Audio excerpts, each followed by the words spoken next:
ஆண்டவராக இயேசு கிறிஸ்துவின் நாமத்தில் என் அன்பின் வாழ்த்துக்கள். இந்த காலை தியானத்திற்காக நாம் தெரிந்து கொள்கிற வேத வசனம் ஏசாயா தீர்க்க தரிசன புஸ்தகம் 41 அதிகாரம் 17 வசனம். கர்த்தராகிய நான் அவர்களுக்கு செவி கொடுத்து இஸ்ரவேலின் தேவனாகிய நான் அவர்களை கைவிடாதிருப்பேன். கர்த்தராகிய நான் அவர்களுக்கு செவி கொடுத்து இஸ்ரவேலின் தேவனாகிய நான் அவர்களை கைவிடாதிருப்பேன். ஆண்டவர் யாரை குறித்து அப்படி சொல்லுகிறார்? சிறுமையும் எளிமையும் ஆனவர்கள், அவர்கள் தண்ணீரை தேடி தண்ணீர் கிடையாமல் நான் வரலும்போது, அந்த வறட்சியில் அவர்கள் இருக்கும் பொழுது,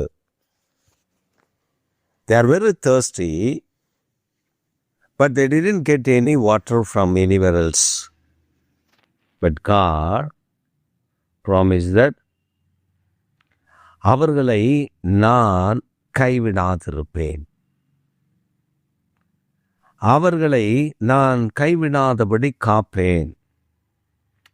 அப்ப இஸ்ரவேலின் தேவனாகிய கர்த்தராகிய நான் அவர்களுக்கு செவி கொடுத்து, இஸ்ரவேலின் தேவனாகிய நான் அவர்களை கைவிடாதிருப்பேன். அப்ப ஆண்டவர் நமக்கு செவி கொடுக்கிறார், கைவிடாதிருக்கிறார். இந்த காலை வேளையில் நமக்கு தேவன் வாக்குத்தத்தம் பண்ணுகிறது. 2 காரியங்களை வாக்குத்தத்தம் பண்ணுகிறார். நம்முடைய நெருக்கடி, நம்முடைய வாழ்க்கையில் பிரச்சனை, போராட்டங்கள், இவைகளை நாம் சந்தித்து கொண்டிருக்கிறோம்.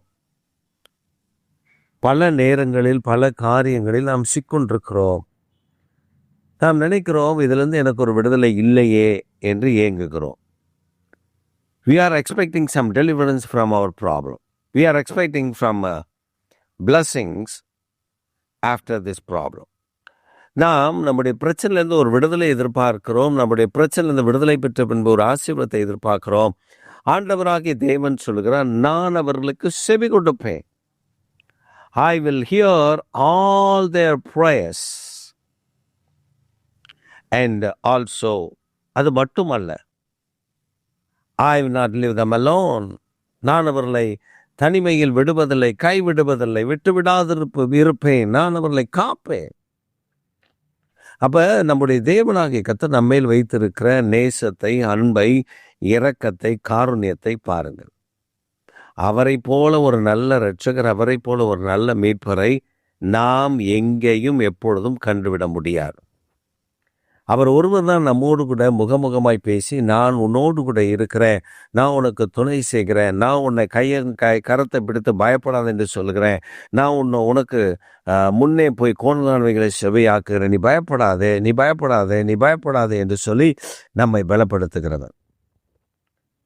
சமீபத்தில் ஒரு சகோதரி இப்படியாக அவர்களுடைய பிரச்சனையை எனக்கு அனுப்பியிருந்தார்கள். அந்த பிரச்சனையில் அதை வாசித்த பொழுது அதில் ஏகப்பட்ட பிரச்சனைகள், ஏகப்பட்ட குழப்பங்கள், ஏகப்பட்ட நெருக்கடிகள்.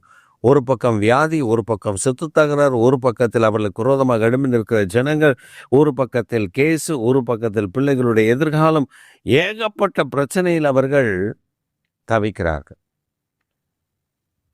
அப்போ அதை கேட்கும் பொழுது நமக்கு ஒரு வேதனை இருக்கிறது. ஐயோ, என் ஆண்டவரே, எப்படி இவர்களுக்கு ஒரு விடுதலை கிடைக்காதா, இவர்களுக்கு ஒரு நன்மை கிடைக்காதா, இவர்களுக்கு ஒரு ஆசீர்வாதத்தை, அவர்களுக்கு நன்மையை கட்டளையிட மாட்டீரா என்று ஏங்குகிறோம்.